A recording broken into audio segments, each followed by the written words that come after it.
Welcome back to Safas Unscripted. As you know, it's Friday, which means we got a fun episode, okay?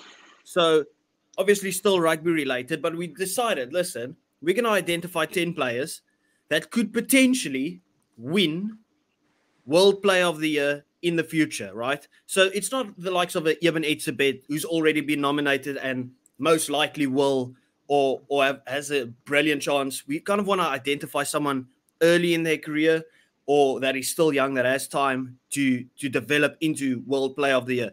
So before we forget, because we always forget to say this, please remember to like and subscribe to the channel. We appreciate your love and Brett appreciates your hate because that's all that he seems to get on this channel. Anyway, who's Brett? As Brett doesn't like that what we do, let's get into it. Boys, do you want to say hello or do we just jump into it? Yeah, who's Brett? Burnsy. Burns. Okay, we got Brett Burns and Bria van Herpt. I've identified the 10 players and they are going to give us their opinion. First up on the list, we got to start with the Safa. I mean, this is Safa's Unscripted. Damian Willams. Yay or nay? Yay. Definite yay. I mean, like, Damian Willams, I mean, I remember literally being in matric in grade 11 and just seeing compilations of this guy for Paul Roos, and I was like, this guy's going to be a superstar. And when he made his Stormers debut back when, I can't remember, I think I might have even been in matric because he is a year above me, if I'm not mistaken. And he made a Stormers debut, and we literally saw his hot stepping feet. We immediately knew he was going to be a star. But I love the way that he's matured as a player. I mean, he's matured so well in that 15 jersey. As we know, he can also play center. You can play outside on the wing if it's really necessary. Obviously, we know 10 as well. So such a versatile player. And I genuinely think year by year, he matures more and more. So soon we've got to see the best of prime Damian Willams. Yeah, my problem with Damian Willams is he must stop maturing because his maturity cost him to play his worst game of his life. He must mature as a person, not as a hot stepping, go crazy, balls to the wall experiment player. He needs to be that player because his last game against the Bulls kind of made me want to say nay to this, but we're not going to base that on one performance. So I just wanted to say that was disgraceful to almost base it on one performance, Brett. Everyone knows this is my favorite player, Damian Willams. There's never been, I can't think of players that have had as much hype around them when they came out of school as Damian Willams. He had more compilations than like Springbok players, which was absolutely crazy. That's how good he is, right? And Brevon, I want to put emphasis on your point with the fact that he matured, and it's all kind of like been in the space of a year. When we had that injury crisis at fly-off, I think he really took that responsibility of the 10 jersey onto his shoulders, and he kind of thought, listen, I need to mature in this position. This is international rugby. And you could just see the development in his game, a lot less reckless errors that he makes and stuff, and got the starting position above Willie Leroux, who's been absolutely sensational for us in that 15 jersey, which just tells you the ceiling that he has. And to think he's only 25, 2 World Cups already behind his name. He should have been nominated for World Player of the Year, in my opinion, this season. Should have won it as well. But that's just a bit of bias. Yeah, that's a bit much. In 2019, when he got drafted into the Springbok team, I remember a certain individual, namely Victor Matfield, said he's shocked that he's going to the World Cup because he reckons that Damian Willams is not a good rugby player at all. Wow. And that's why Brett didn't have him in the top 10 forwards. He felt so offended. Anyway, moving on to the second play. We're moving to our neighbors. Okay, we're moving on to our biggest rivalry, the All Blacks. Kind of a breakthrough player. Of course, we knew Aaron Smith was always there, but there's this young gun coming through. Of course, the champion of the Bronco, if I'm not mistaken.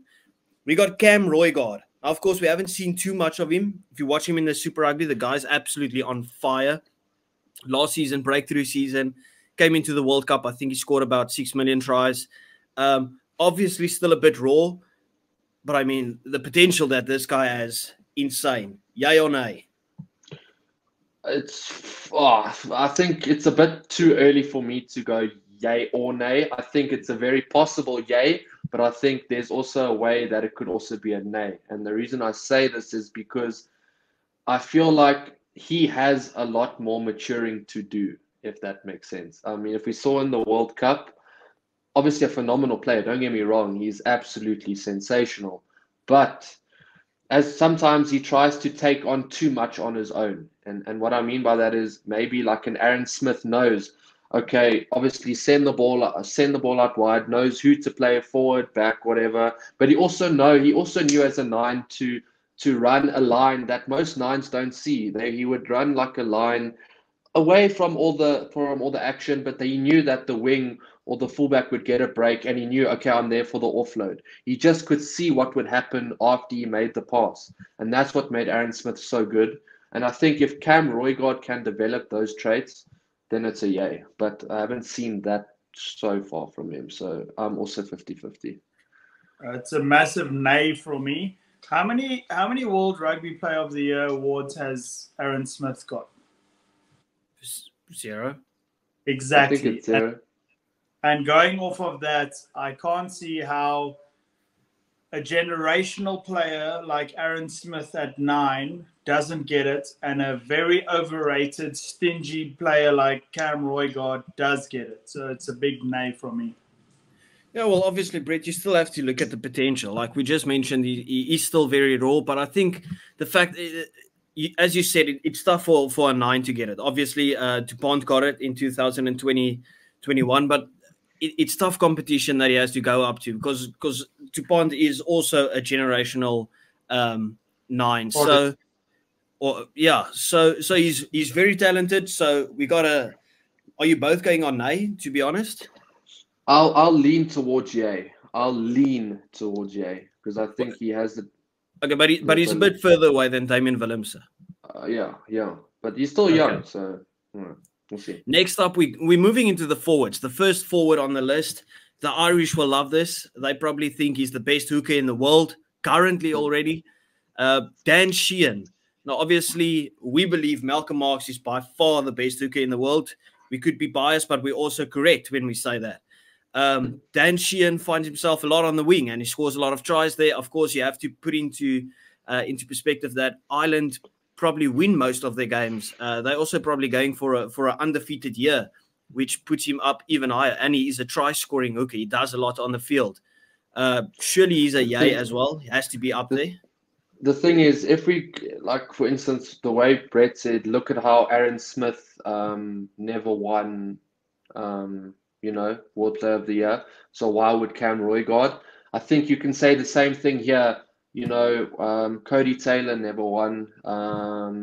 Dan Coles never won, and they're very similar players to Dan Sheehan, finding themselves on the wing quite often, being very good on the side of the field. Obviously good at the breakdown, etc., etc., etc. So look, obviously I'm not going to say he's a terrible player, but I don't see him winning a World Player of the Year. I think he'll find himself as a nominee, but I cannot see him winning one ever. And that's no disrespect, but I think there are other players that will get there before him. And eventually time does run out. So, yeah. Yeah, sorry. People are going to just talk about how negative this guy in the middle is with the All Black jersey. But it's a nay from me again.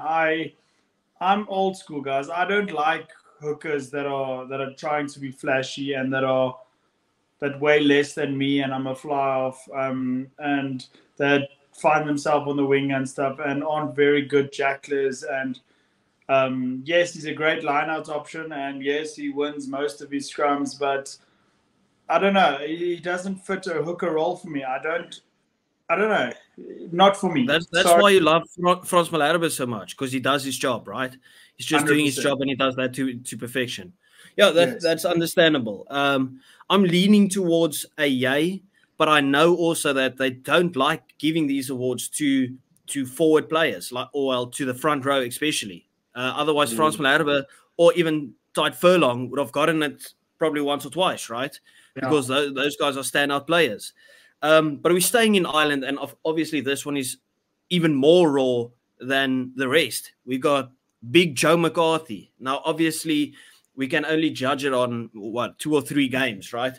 But the impact that he's made in those 2 or 3 games has been sensational, because we talked about the Irish locks being some of the best in the world when you look at Tite Byrne and James Ryan. Yeah. And he kind of kept James Ryan out of the team for a couple of games. That's just how good he was. And I think he's a year younger than me. I think he's 22, which is absolutely ridiculous. So it would be unfair to say yay or nay, but do we think his potential could go to where he gets a nomination maybe at some point? Look, as a lock, I appreciate locks, and it's a straight yay for me. Here we go, Irish fans. We're giving you your flowers. You've got a flipping gem on your hands with that guy. Because, I'd love the way he plays. He's physical. I just, obviously, so good in the line as well. I genuinely think he will have over 100 tests for Ireland, and he'll become an Irish legend. And I can see him winning this award if he sticks to the player he is and he stays true to himself.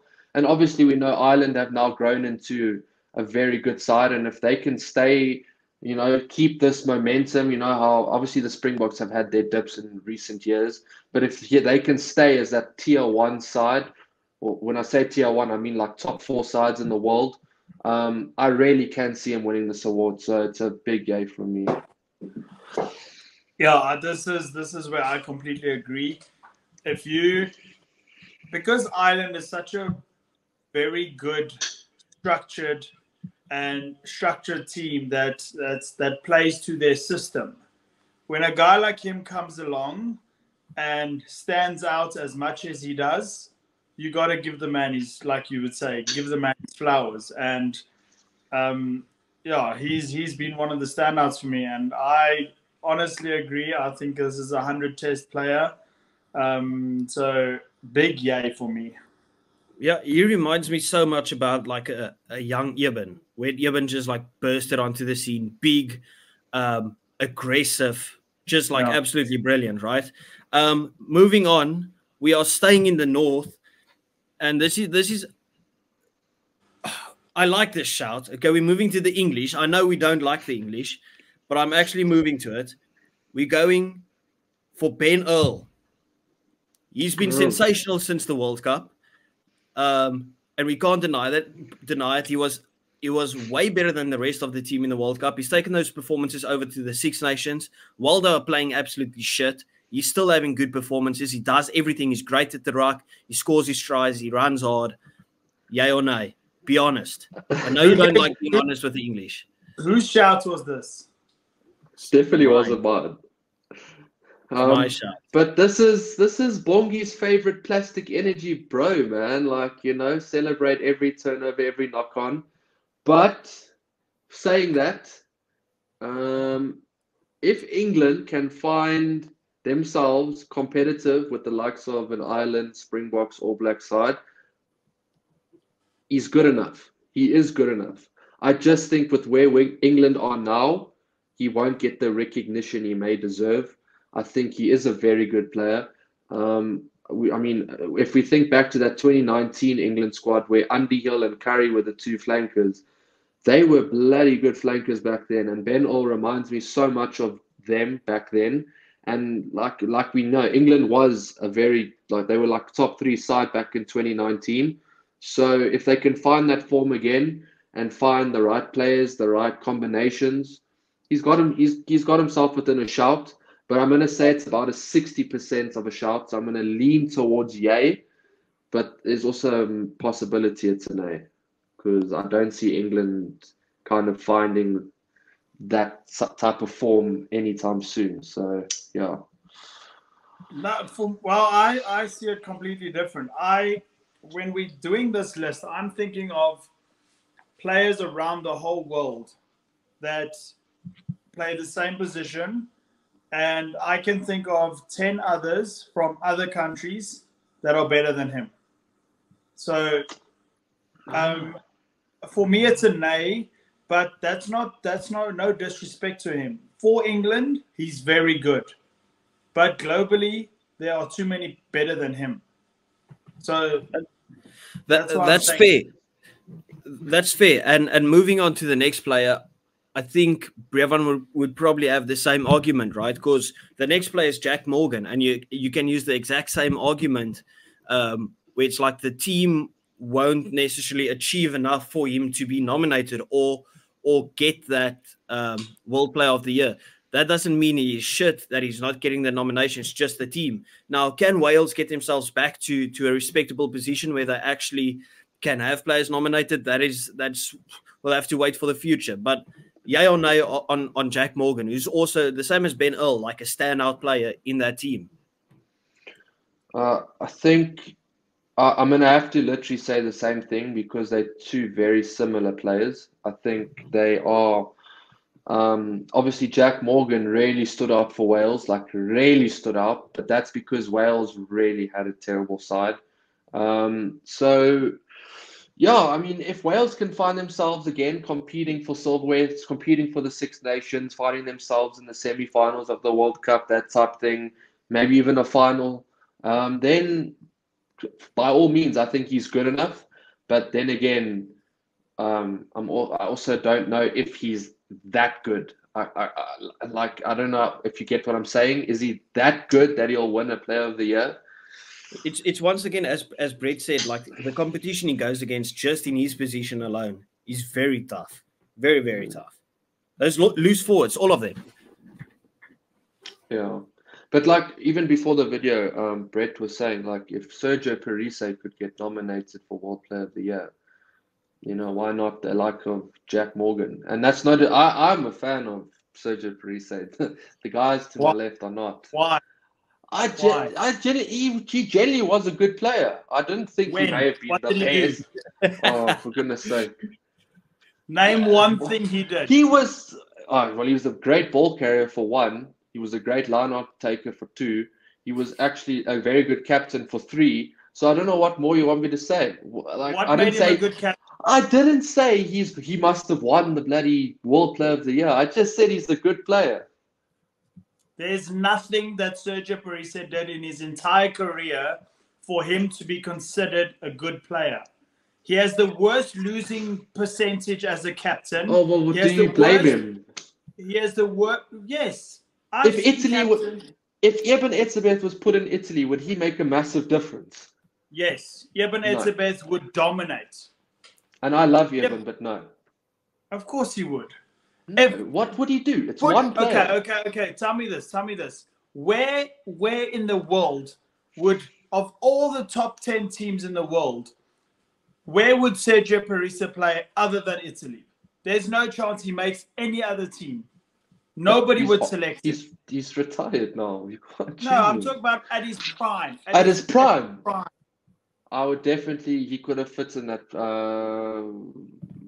I'll say Australia. I'll say. There's no chance he outplayed Pocock. There's no chance he outplayed Lawrence Delalio. There's no chance he outplayed. Pocock wasn't an 8. Sorry? Pocock wasn't an 8. Yes, he was. When he played against Italy in that game, it was Parise versus Pocock. He won't outplay Kieran Reid. He won't outplay a Pierce Spies or a Dwayne Vermeulen. There's nobody. Oh, well. I'll still rate though. I love this. I'll stay quiet. Keep going. Wait, but are we on Jack Morgan now, right? Yeah. Okay. Wait, you're supposed to say if you'll get a yay or nay, Brett? Burnsy, Mr. Burns. Okay. Let me go back to my argument on Jack Morgan. So Jack Morgan was a much better player than Sergio Parise would ever be in his career. That's bold. That's 100% accurate. Anyway, he would, in the World Cup, Jack Morgan was one of the standout players in the entire World Cup for me. Not just one of the best Welsh players. However, saying that, like we all agreed that the competition at flank is just so crazy from around the world that I think Jack Morgan will be like a Hamish Watson that would potentially get a nomination, and a British and Irish Lions call-up, but he will not win a World Player of the Year award. Yeah, I agree. I don't even think he'll get nominated. I think he'll get the British and Irish Lions one. Moving back down south to the boys that matter. It's one of our own. We've got Moody, the man from Cape Town, the man from Boland Landbou. Yay or nay? So I was the one that came up with this suggestion because obviously it's an obvious one to suggest. But saying that, I am going to say nay. And the reason I say nay is because he's a Bulls player, and Bulls players are shit. Zach, 40-22, baby. No, I'm kidding. But yeah, I'm going to say nay. Ugh, that's history, man. Stop thinking about the past. It's the past. Okay, let me finish. So I'm going to say nay, but I could be really wrong here. I could be like, listen, I'm a Bulls fan. I know I'm wearing a Lion shirt, but I'm a Bulls fan. I love Keenan. But I just think that there are wingers out there that are better. I think there are wingers out there. I mean, we may see Keenan maybe move into a 13 for the box at some stage. But I just think that there is better out there at the moment. I think Keenan's very good, obviously, with the high ball, very good at finishing. But obviously, I don't see Keenan being the type of player that can go and win a World Player of the Year. I think he does his job very well, but is he that good? Is he that good that he'll go and win Player of the Year? I don't know. I don't think so. Actually, there you've raised some valid points. If you think of Keenan Moody, I see him as the second best player in every position that he plays. And that's a compliment. Like when they put him on wing, he is phenomenal. Then they put him on fullback, he is phenomenal. When they put him on 13, he is phenomenal. But there's always somebody else that will start ahead of him. And like Jake White said, that he's one of the best rugby players he's ever coached. And that's a good thing. But it's also, if you look back in the day, like a Brent Russell, you can't be good at every single position, because that means you are potentially missing out on the highest honors of Player of the Year, because you won't be considered the best choice, but you are considered as the next best choice. And therefore, I'm saying nay. Brett, I hope you remember what you just said for the next player, your favorite player. I hope you remember that one. Okay. I actually agree. Right, I think he'll have a long career with the Boks. He'll play a bunch of tests, but he will always be the second best wing, in my opinion, in the team. Because I think whether he plays with Arendse or whether he plays with Colby or whenever, he'll always be the second best. He'll be like the JP Peterson to Brian Abana. Like he'll do the hard yards and he'll do everything, but the accolades goes to the other winger. And that doesn't take away anything from him. I think he's absolutely scintillating as a player, as an individual player. He's brilliant at everything he does. World Player of the Year, probably not. But now, Brett just said he plays so many positions that it kind of takes away. Now, this player has played every single position, literally every single position except for 9 for the Hurricanes. And it's his favorite player in the world. He asked for him to be nominated. We got Jordie Barrett, who just played his 100th test or 100th game for the Hurricanes as well. Brett, you have to go first now. Yeah, so this, let me explain to you why this is completely different.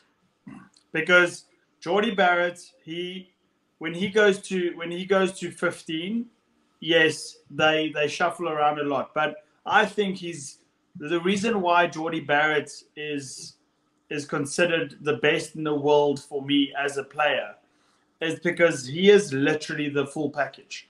He can slot in. If there's, it's exactly the same as Moody in terms of he's the second best player at some positions, but he's also the best player in most positions when it comes to global accolades. Like if he goes to 12, he could be the best 12 in the world. If he goes to 15, he can be the best 15 in the world.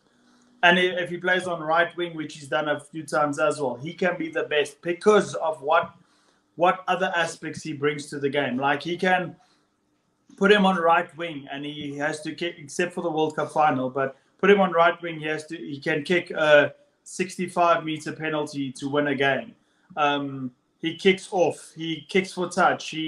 He's literally everything you want in a rugby player. Geordie Barrett has, and Except he's not Damian Willams. I've said this for a very long time. That Geordie Barrett, I've said this for about 4 years now, that Geordie Barrett is the best player in the world when it comes to your all-round rugby player. Second best. Yeah, but I agree. Top two. Yeah. But if anyone knows, just by curiosity, how old is Geordie Barrett? Do we know his exact age? So if Bowden Barrett, if Bowden Barrett is 31, 4 years, it's 27. Okay. Oof, it's the thing is if I'm thinking Geordie Barrett, I'm thinking, like Brett said, a very versatile, but also can be the best player in any position they put him in. But I like Geordie at 12. I think Geordie's a very good 12. I think the All Blacks need to use him there. Because obviously very physical, nice and tall, good ball carrier, can kick. Obviously not the same build as Ma Nonu, but do you get what I'm saying in the sense that he's very physical, can kick, can put a good pass in out wide, etc., etc., etc. So it is a shout, but I just fear the fact that because the All Blacks may use him in many different ways, will he get the recognition that he deserves? Like, that's my worry. He is good enough to win it, but will he get the recognition that he deserves? And that's just my only worry. I think I agree more with Brett on this one, that it's completely different to the Kane and Moody one, just because wherever you put Geordie Barrett, he's going to be a key factor to the game, whether he's going to play on fullback or on center or fly off slot in there, wherever. Like, he's always a key factor to the game, where Moody, it kind of feels like sometimes he might just be there to fill the gap because we have an injury, like where they could base the game around Geordie Barrett playing in different positions. So you will never have like a dull game or just be shoehorned into something. That's kind of if you understand what I mean. Yeah. I think he's absolutely sensational. I do agree with Brett that he's the second best in every position in the world after Damian Willams. Like, it's a no-brainer. He's absolutely sensational. As a rugby individual, brilliant. Now, moving on, we got two. Just in the comment section, just correct us there, because I know somebody's going to come at us if we got the age wrong of Geordie Barrett. Just in the comment section, just let us know if we were right or wrong, because I'm pretty sure he's 4 years younger than Bowden. Okay, so moving on, we got two players left. We're moving back to the forwards. We're going up north. This is a weird one, right? Because it was kind of like a breakthrough player, and then I've never seen a player drop off so much watching the Six Nations. Like, he's been horrendous, but he was so good in the World Cup that we kind of had to bring him up. We got the hooker from France, Moaka, the master of chaos in that game against South Africa. Every time he got the ball, he ran like he was Dante. He played like it was Malcolm Marx, to be honest. What are we thinking now? Dan Sheehan has more of a potential winning than Moaka. There you go. Moaka. You don't even need to add anything to that. That's fair. I genuinely don't think he's good enough. Yeah, I'm gonna agree, but also not agree. I think she and him have the same amount of potential, but I don't think either one of them will win it. I do, however, think that how I compare it is when the Springboks played against the French in that quarterfinal, Moaka was the best hooker on the field. So that's also not the only hooker on the field, because it was Dion Fourie, who's a flank that played hooker for us. Yeah, so I'm going off that, because he really disrupted the crap out of every team that he played against in the World Cup. The only problem with him is his lineouts and Joseph Weber's lineouts. Those guys correlate with each other on the same WhatsApp group. So That's the only problem I have with him. Listen, if Dan Sheehan and Moaka live up to their full potential, they might become half the player Malcolm Marxies. That's the end of the story. We got the final one. Okay. Wait. Before any Irish decides to have this is a disgrace. Fuck, just relax. That sounded Scottish, bro. Oh, sorry. Because I have Scots in me. It's fine. I can't do Irish. I can do Conor McGregor. That's it. But guys, it's just banter. It's just banter. Okay, relax. Just don't tell us we're disgraces. Okay, we have feelings. Come at us. We're only human. We're only human. Okay. We got the final one, right? And he's also a bit on the older side. You know, Brett had to nominate this guy because he's on the older side. Brett pushing 55 years old by now. We got a breakthrough player. We got Mark Tialata, who, in my opinion, is by a country mile the best winger in the world. If you don't say yay, I will kick you off this podcast personally. Nay, no, I'm kidding. I will fly to Joburg, literally manhandle you off camera and fly back and complete this thing. This guy is sensational. He has you're the shortest out of all three of us. So what are you saying here, bro? I will fight you. I'm joking. No, it's a yay from me. It's a definite yay. I think Mark Tialata is probably going to win it very soon. If the All Blacks have a good season this year, and he's obviously kicking off very good with the Blues as well at the moment. So it's a yay from me, and it could be as soon as this year. That's if the All Blacks have a good season. Okay, well, don't hate me, don't kick me off, but it's a nay from me. And I'm going to explain why. So think back at the Brian Abana days. At the Brian Abana days. So Brian Abana would give you a 98-meter sprint down the touchline with all the cross defense in the world coming, and he outsprints them all. Scores 38 tries in a season. Also one of the best defending wings in the world, and barely made Player of the Year. Then you get a guy like Mark Tialata that drops too many high balls for me. Yes, on attack, he is insane. Probably one of the best small area steppers that I've seen. Like his goose step switched with a side step. It's crazy. Yes, I get that. But I think there's too many faults in his defensive game compared to a guy like Brian Abana that was pretty much the full package.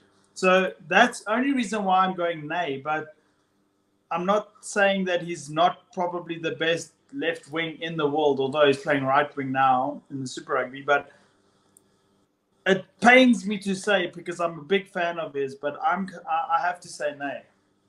So I think Brian Abana would have got more if he didn't go up against Dan Carter every single year. That's just unlucky. Dan Carter had to win it every year because every year he was just that so much better than everyone else. That's why he literally won on almost everyone's list with the best back to ever play the game. So you kind of have to match up who he's going against. But I do hear what you're saying. He does have some faults in his game, but I think he's absolutely sensational. And especially with Razor coming into that All Blacks team, I do think they're going to have a good season. And if you look at the way the Crusaders played, right, Will Jordan and Lester Fainga'anuku scored about 6 billion tries last season because he brings his wings into the game so much. And I think the more you get Mark Tialata on that ball, the more you got to tighten up your asshole because he's coming for you. It is scary. That's how good he is. Okay, so it has to be a yay, even though he has flaws in his game, because he will rectify it with strides. Anyway, do we have to add anything to this? We got to go with all the 10 on the list, the most likely, Damien Willams. Jordy Barrett. Quickly read the list, quick, so I can hear. Willams, Roygaard, Sheehan, McCarthy, Jack Morgan, Kainan Moody, Jordy Barrett, Ben Earl, Moaka, and Mark Tialata. McCarthy. I've also got McCarthy. It's McCarthy or Jordan, or Jordy. Listen, McCarthy is gold. Like What is this? Irish unscripted? No, relax, brother. I just appreciate a good lock, and he is damn fantastic. So Okay, thank you but very much. Obviously, listen, Damien Willams has to win it at some stage. If he carries on the way he does, he has to win it. So there, have your flowers, McCarthy can't step like Damien Willams steps. Thank you very much, everyone, for watching. We appreciate you guys. We appreciate the love and support. Please remember to like and subscribe. Brevin and Brett's deluded. Do not listen to them. Casual bias. Thank you very much. See you next time. Bye-bye. Goodbye.